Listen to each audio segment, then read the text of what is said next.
दोस्तों, टेक्नोसाइलेंस study channel पर आपका स्वागत है। आज के वीडियो में हम बात करेंगे कि जो ASP.NET विद C# में जो C# लैंग्वेज में हम वेरिएबल्स, उसके बाद डेटा टाइप्स और टाइप कास्टिंग, ये तीनों टॉपिक्स है, उनके बारे में हम बात करेंगे। दोस्तों, ASP.NET विद C# ट्यूटोरियल यानी कि जो C# है उनमें आप वेरिएबल है उसे कैसे डिफाइन करते हैं, उसके बाद जो डेटा टाइप है उसे कैसे डिफाइन करना है, और टाइप कास्टिंग है वो क्या है और कैसे उनको यूज़ करना है, उनके बारे में हम बात करेंगे। तो हमें उम्मीद है कि दोस्तों आप वीडियो को एंड तक वॉच करिएगा। दोस्तों, बात करें पहले वेरिएबल्स की, तो वेरिएबल्स क्या है। अगर दोस्तों वेरिएबल्स को हम यहाँ पे थियरिकली समझे तो यहाँ पे जो मैंने फोर्थ जो टॉपिक लिखे हैं, यहाँ पे जो पॉइंट्स लिखे हैं, फर्स्ट पॉइंट है program typically use data to perform task, यानी कि आपको मतलब कोई प्रोग्राम है उसको मतलब उसमें कोई आपको टास्क है उनका आप यूज़ करेंगे तो उनके लिए कोई ना कोई एक मतलब एक डेटा है, उनके लिए कोई ना कोई एक आप टास्क है उसको सिलेक्ट करेंगे। उसके बाद सेकंड पॉइंट क्या है कि creating a variable reserve a memory location और space in memory for storing value. आप कोई भी मतलब वैल्यू है उसको स्टोर करेंगे और कोई मेमोरी में कोई ना कोई लोकेशन है उस पर ये वेरिएबल है वो स्टोर होगा। उसके बाद थर्ड नंबर का आपका पॉइंट है to use a variable it must first be declare by specifying the name and data type, यानी कि आप जब भी वेरिएबल है उसे डिक्लेयर करते हैं तो उनके आगे एक डेटा टाइप है वो लगेगी, उसके बाद ही वेरिएबल है उसका नेम होगा। उसका नेम है वो कैसे दोस्तों आपको एक्सेस करना है, तो a variable name also called a identifier can contain letters, numbers and the underscore characters and must start with the letters और अंडरस्कोर, यानी कि आप जब भी वेरिएबल है उसे डिफाइन करें यानी कि वेरिएबल का यूज़ करें तब उनमें आप अंडरस्कोर है उनका यूज़ करें। यहाँ पे आप फॉर एग्जांपल के लिए एक जो वेरिएबल है उसे आप देख सकते हैं कि स्टूड अंडरस्कोर नेम, यानी कि ये सिर्फ एक वेरिएबल का नेम है। दोस्तों, हम बात करें कि वेरिएबल क्या है, अगर हम हमारी जो लैंग्वेज है उनमें हम समझे आसानी से तो वेरिएबल से वो मतलब मान लो वेरिएबल कोई भी हो सकता है, वो कोई नेम हो सकता है या तो कोई ऑब्जेक्ट भी हो सकता है, कोई वैल्यू हो सकती है या तो कोई रियल वर्ड भी हो सकता है। यहाँ पे सपोज मान लो यहाँ पे आप जो वेरिएबल का एग्जांपल देख रहे हैं वो यहाँ पे नेम, मैंने एक जो स्ट्रिंग वेरिएबल लिया है am_book, तो मैंने यहाँ पे मेरा खुद का नेम ही वेरिएबल में लिखा है, यानी कि मतलब कोई आप एक स्पेसिफिक नेम दे दो कोई भी चीज़ को। सपोज मान लो आप एक क्लास है और क्लास में बहुत सारे स्टूडेंट है तो हमें पूरी जो क्लास की डिटेल हमें कहाँ पे शेयर करनी है या तो उनका कोई यूज़ करना है तो हम क्लास का ही कोई एक वेरिएबल्स दे देते हैं। सपोज मान लो क्लास std9 यानी कि 9th स्टैंडर्ड है उसकी एक क्लास है तो हम std9 वेरिएबल्स का नेम हमने दे दिया तो उसे हम वेरिएबल कह सकते हैं। वो कोई नेम हो सकता है, ऑब्जेक्ट, वैल्यू, रियल वर्ड कोई भी हो सकता है जिसे आप यूज़ कर सकते हैं। उसके बाद बात करें डेटा टाइप की, तो डेटा टाइप क्या है, यानी कि यहाँ पे आप देखें कि यहाँ पे थियरिकली उसकी हमने डेफिनेशन लिखी हुई है और सिर्फ आपके जो ध्यान के खातिर हम सिर्फ उसे पढ़ लेते हैं। और data type defines the information that can be stored in variable, यानी कि जो वेरिएबल है उसे डिफाइन करने के लिए हम यहाँ पे जो डेटा टाइप है उनका यूज़ करते हैं। The size of needed memory and the operation that can be perform with the variables. यहाँ पे एग्जांपल देख सकते हैं आपके to store a integer value in variable use the integer keyword, यानी कि इंट कीवर्ड। यहाँ पे एक जो इंटीजर वेरिएबल है वो आप देख सकते हैं यहाँ कि माई अंडरस्कोर एज, तो उसे हमें डिफाइन ये जो वेरिएबल है उसे डेटा टाइप है यहाँ पे हमने इंटीजर यूज किए। तो जब भी आप वेरिएबल लिखेंगे तो उससे आगे आपको C# या कोई भी लैंग्वेज हो उससे आगे आपको जो डेटा टाइप है वो अवश्य लिखनी होगी। हम दोस्तों आगे जो प्रैक्टिकली भी यहाँ पे देखेंगे कि कैसे वेरिएबल है उसे हम एक्सेस करते हैं।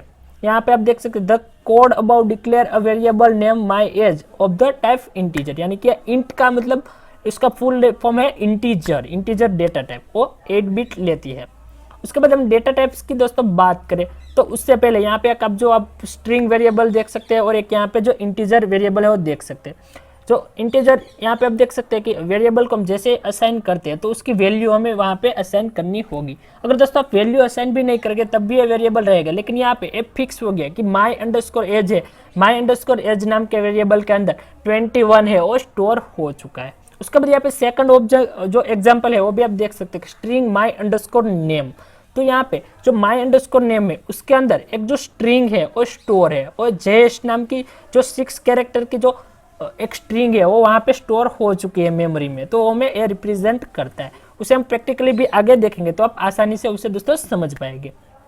उसके बाद जो हम बात करें डेटा टाइप्स की कि अलग अलग, तो हम C# में ज़्यादातर ये जो आपके सामने जो डेटा टाइप है यहाँ पे आप देख सकते हैं 6 डेटा टाइप है उनका हम मैक्सिमम यूज़ करते हैं। उसमें फर्स्ट है इंटीजर, इंट यानी कि इंटीजर जिसमें हम जो न्यूमेरिक वैल्यू है उसे स्टोर करते हैं।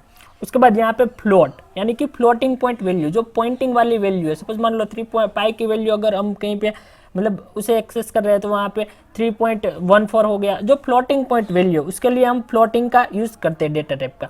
उसके बाद थर्ड नंबर है डबल, यानी कि जो डेसिमल वैल्यू है, यानी कि यहाँ पे आप देख सकते हैं जो डबल मतलब प्रेसिजन वर्जन ऑफ फ्लोट, यानी कि आप एक फ्लोट की तरह ही आप उसे देख लो, लेकिन यहाँ पे जो डेसिमल वैल्यू है उनमें सिर्फ दोस्तों जो बाइट का फर्क है, जो बीट और जो बाइट है उनका ही इनमें सिर्फ फर्क है। उसके अलावा फ्लोट और डबल में कुछ ज़्यादा फर्क नहीं है, दोनों ही जो पॉइंटिंग वैल्यू है उसे स्टोर करती है और डेसिमल वैल्यू को एक्सेस करती है। उसके बाद फोर्थ डेटा टाइप्स की हम बात करें तो केयर, यानी कि कैरेक्टर। केयर डेटा टाइप का यूज हमको एक सिंगल कैरेक्टर है उसे स्टोर कराने के लिए हम जो केयर डेटा टाइप है उनका यूज करते हैं। उसके बाद आगे बात करें बुल, यानी कि बुलियन। दोस्तों हमें कहीं पे ट्रू और फॉल्स है उसे प्रिंट कराना है, तो उनके लिए हम जो बुल डेटा टाइप है उनका यूज करेंगे, या तो ट्रू फॉल कर, या तो ट्रू रिप्रेजेंट करेगा या तो फॉल्स करेगा, दोनों में से कोई एक। उसके अलावा एक जो स्ट्रिंग डेटा टाइप है, यानी कि सीक्वेंस ऑफ कैरेक्टर, यानी कि जो कैरेक्टर का मतलब उसमें बहुत सारे वन और मोर कैरेक्टर्स है वो यहाँ पे स्टोर हो गए। कोई स्ट्रिंग, मैं खुद का नाम, एक मेरी नेम है वो स्ट्रिंग हो चुकी है। मैं अगर ऐसे बताऊँ कि माई नेम इज जयेश, तो ये पूरी स्ट्रिंग है। उसके लिए अगर हमें पूरी मेरा ये प्रिंट कराना है कि माई नेम इज जयेश, तो हमें जो स्ट्रिंग डेटा टाइप है उनका यूज़ करना होगा। उसके अलावा जो एक लॉन्ग डेटा टाइप है उनका भी यूज़ हम जो C# में करते हैं, तो लॉन्ग डेटा टाइप का भी हम यूज़ कर सकते हैं। आगे दोस्तों बात करें टाइप कास्टिंग की, तो टाइप कास्टिंग क्या है दोस्तों? सिंपल वर्ड में यहाँ पे हम देखें तो convert one data type to another data type is known as type casting, यानी कि कोई एक डेटा टाइप है उसको हम दूसरी डेटा टाइप में हमें कन्वर्ट करना है तो उसे हम टाइप कास्टिंग कहेंगे। अभी हम दोस्तों प्रैक्टिकली विजुअल स्टूडियो में देखेंगे कि किस टाइप कास्टिंग है उसे हम कैसे करते हैं, एक डेटा टाइप है उसे दूसरी डेटा टाइप में हम कैसे कन्वर्ट करते हैं। दोस्तों उनके दो तरीके हैं, जो टू टाइप्स है, एक है इम्प्लिसिट टाइप कास्टिंग और जो दूसरा है वो एक्सप्लिसिट टाइप कास्टिंग। दोनों ही वे हम सिखाएंगे कि कैसे उसको टाइप कास्टिंग है वो करना है। तो दोस्तों चलते हैं अपने विजुअल स्टूडियो पे। दोस्तों आपको अपना जो विजुअल स्टूडियो है उसको ओपन कर लेना है। जैसे आप विजुअल स्टूडियो को ओपन करते हैं तो इस इंटरफेस आपके सामने शो होता है। तब फर्स्ट ऑफ ऑल हमें एक जो क्रिएट अ न्यू प्रोजेक्ट है उसे सिलेक्ट कर लेना है। यहाँ पे क्रिएट अ न्यू प्रोजेक्ट का राइट साइड ऑप्शन है, उस पर आ जाना है, उस पर आप क्लिक करेंगे। उसके बाद आपके सामने एक न्यू जो पेज है वो शो होगा। वहाँ पे आपको C# यहाँ सिलेक्ट कर लेनी है क्योंकि हम C# लैंग्वेज में काम करने वाले हैं। उसके बाद यहाँ पे जो टेक्नोलॉजी है उसे विंडोज सिलेक्ट कर लेना है और यहाँ पे जो वेब है उसकी जगह पे हम कोई अदर सिलेक्ट कर लेते हैं हम, क्योंकि हमें एक कंसोल एप्लीकेशन है वो बना लेनी है। तो यहाँ पे हमने पहले से जो रिसेंट फाइल ओपन कर रखी है, तो यहाँ से देखिए जो console app.net फ्रेमवर्क का ऑप्शन यहाँ पे लेफ्ट साइड मिल रहा है। अगर आपके जो पीसी है, आपका जो विजुअल स्टूडियो है उसमें ऑप्शन नहीं आ रहा है तो यहाँ पे जो सर्च मेनू है वहाँ पे आप जैसे टाइप करेंगे console app, तो आपके सामने console app.net फ्रेमवर्क का ये ऑप्शन आ जाएगा। तो उस पर क्लिक कर देना है सिंपल सा, और यहाँ पे जो नेक्स्ट वाला बटन है उस पर आ जाना है। जैसे ही नेक्स्ट वाले बटन पे हमने क्लिक किया तो यहाँ पे हमारे सामने कॉन्फ़िगर योर न्यू प्रोजेक्ट का जो पेज है वो शो हो गया। यहाँ पे हमें जो हमारी एप्लीकेशन का नेम है वो यहाँ पे लिखना है। यहाँ पे console F1 बाय डिफ़ॉल्ट आपको मिलेगा। आप उसको रीनेम करना चाहते हैं तो आप यहाँ से इसको रिमूव करके कर सकते हैं। उसके बाद उसके बिल्कुल ही नीचे लोकेशन का ऑप्शन आपको मिलेगा। तो यहाँ पे बाय डिफ़ॉल्ट जो रिपोज फोल्डर है उस पर डायरेक्टरी सेट होगी, तो यहाँ से आप सेट कर सकते हैं। यहाँ पे 3 डॉट पे क्लिक करेंगे तो आपका जो ब्राउजर है ओपन हो जाएगा। यहाँ से आप कोई भी जो ड्राइव है उसे सिलेक्ट कर सकते हैं। मैं यहाँ से अपना जो कोई एक जो फोल्डर है उसे सिलेक्ट कर लेता हूँ। यहाँ पे जो एफ ड्राइव है उसमें ASP.NET फोल्डर को मैं सिलेक्ट कर लेता हूँ। उसके बाद यहाँ पे सॉल्यूशन नेम जो आपकी एप्लीकेशन का नेम है वही रहेगा। उसके बाद फ्रेमवर्क की हम यहाँ पे दोस्तों बात करते हैं। यहाँ पे आप जो फ्रेमवर्क है वो लेटेस्ट फ्रेमवर्क 4.7.2 है। आप यहाँ से कोई भी फ्रेमवर्क है उसको सिलेक्ट कर सकते हैं। हम यहाँ पे जो लेटेस्ट फ्रेमवर्क है उसको सिलेक्ट रखते हैं। उसके बाद यहाँ पे जो क्रिएट वाला बटन है उसे हमें क्लिक कर देना है।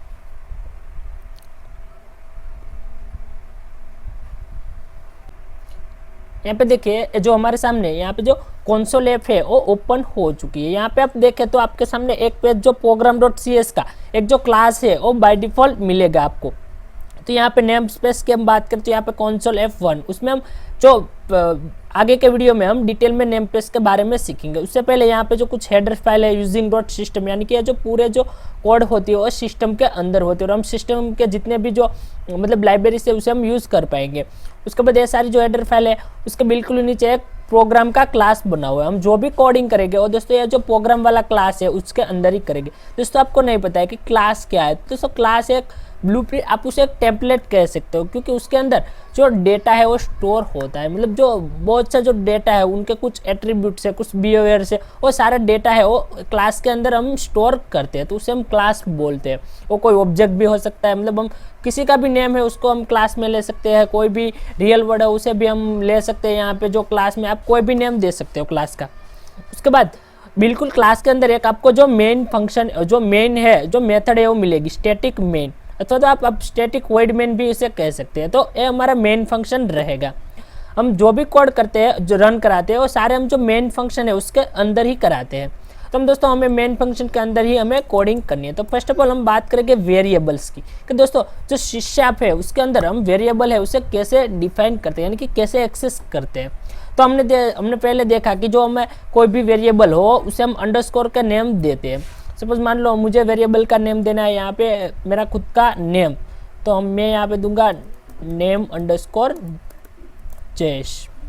ये हमने एक वेरिएबल का नेम दे दिया, लेकिन ये हमें यहाँ पे एरर दिखा रहा है। क्यों? क्योंकि हमने यहाँ पे जो उसकी डेटा टाइप है वो नहीं लिखी है। तो हमने देखा था कि पहले हमें डेटा टाइप है उसे एक्सेस करना है, यानी कि डेटा टाइप को फर्स्ट ऑफ ऑल लिखना है, उसके बाद वेरिएबल का नेम लिखना है, उसके बाद उस वेरिएबल की जो डेटा है, जो वैल्यूज है उसे डिफाइन करना है, यानी कि उसे हमें लिखना है। तो हम यहाँ पे ये नेम है तो हमें स्ट्रिंग डेटा टाइप का यूज़ करना होगा, तो हम यहाँ पे डेटा टाइप यूज़ करेंगे स्ट्रिंग। तो यहाँ पे देखिए जो एरर थी वो एक एरर हो चुकी, पहले 2 एरर थी, अब यहाँ पे 1 हो चुकी। अब दोस्तों स्ट्रिंग, यानी कि हम यहाँ पे कोई स्ट्रिंग है, ये जो नेम अंडरस्कोर जयेश है उसके अंदर हमको एक स्ट्रिंग है उसे स्टोर करना चाहते हैं। तो स्ट्रिंग है मतलब कोई भी कितनी भी बड़ी भी हो सकती है।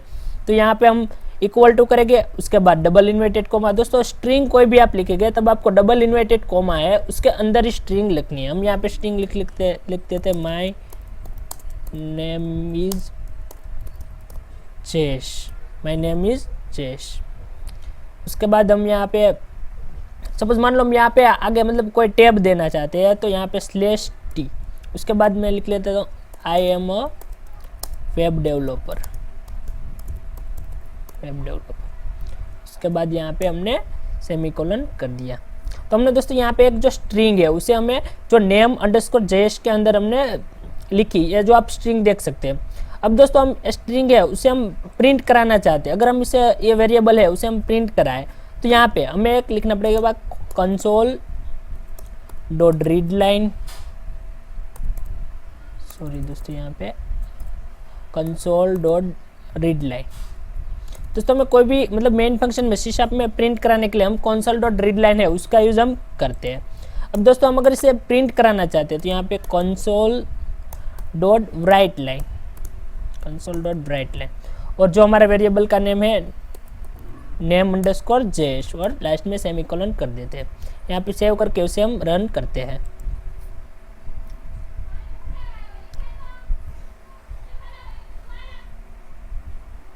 यहाँ पे देखिए हमने जैसे ही रन किया तो यहाँ पे जो हमने जो स्ट्रिंग लिखी थी वो प्रिंट हो चुका है, माय नेम इज जयेश, और हमने /t दिया, यानी कि टैब एक दिया था दोनों के बीच में, तो टैब हो गया I am a web developer. अगर हम /t की जगह पे हम /n देते तो ये जो बिल्कुल ही नीचे लाइन आती माय नेम इज जयेश, और सेकंड लाइन रहती I am a web developer. तो ये तो दोस्तों हो गया जो स्ट्रिंग डेटा टाइप है उनका। अब दोस्तों हम बात करें अगर कोई हम इंटीजर डेटा टाइप की, कि इंटीजर डेटा है उसे हम कैसे प्रिंट कराते हैं, तो हम इसे कमेंट दे देते हैं जो स्ट्रिंग डेटा टाइप है उसे बिल्कुल ही नीचे आ जाता है। यहाँ पे 2 वेरिएबल ले जो पहले एक जो वेरिएबल्स ले लेते हैं इंटीजर ये इक्वल टू, इसमें हम दोस्तों 5 डेटा है उसे स्टोर करा देते हैं। उसके बाद हम इंटीजर b ले लेते हैं, b के अंदर हम स्टोर करा देते हैं 10, यानी कि a के अंदर 5 है और b के अंदर 10 है। उसके बाद हमने यहाँ पे देखे जो नेम अंडरस्कोर जो जयेश दिया था उसके जगह पे हम a+b कर देते हैं, यहाँ पे a+b। उसके बाद यहाँ पे इसको रन करते हैं तो दोनों का मतलब सम होके आ जाएगा। यहाँ पे देखिए जो 15 जो सम है वो हो चुका है। तो आपको दोस्तों पता चल गया होगा कि हम जो ASP.NET में जो C# है उनमें हम जो वेरिएबल्स है उसे कैसे एक्सेस करते हैं और कैसे उसकी वैल्यू स्टोर कराते हैं और कैसे उसको प्रिंट कराते हैं। तो दोस्तों सिंपल था, वो हमने कर दिया। अब दोस्तों हम बात करेंगे टाइप कास्टिंग की। दोस्तों हमने बात की कि टाइप कास्टिंग है, C# में टाइप कास्टिंग का मतलब है मतलब जो कोई एक डेटा टाइप है उसको दूसरी डेटा टाइप में कन्वर्ट कर लेना, उसे हम टाइप कास्टिंग बोलते हैं। तो उसके दोस्तों जो 2 वे है, फर्स्ट है जो इम्प्लिसिट टाइप कास्टिंग और जो सेकंड वे है वो है एक्सप्लिसिट टाइप कास्टिंग। यहाँ पे हम दोस्तों ये जो कोड है उसे हम कमेंट कर देते हैं, अभी हमें उसकी कोई आवश्यकता नहीं है। दोस्तों कमेंट करने के लिए आप डायरेक्टली यहाँ पे आपको कमेंट का जो ऑप्शन मिलेगा, उसके अलावा आप डबल स्लैश करके भी कमेंट कर सकते हैं, जो मल्टी कमेंट है वो भी कर सकते हैं, और कंट्रोल के और सी दबा के भी आप कमेंट कर सकते हैं। तो देखिए कंट्रोल के और सी दबाएंगे तो कमेंट हो जाएगा। उसके बाद हम एक यहाँ पे जो कमेंट दे देते हैं, जो डबल लाइन कमेंट, यहाँ पे टाइप कास्टिंग।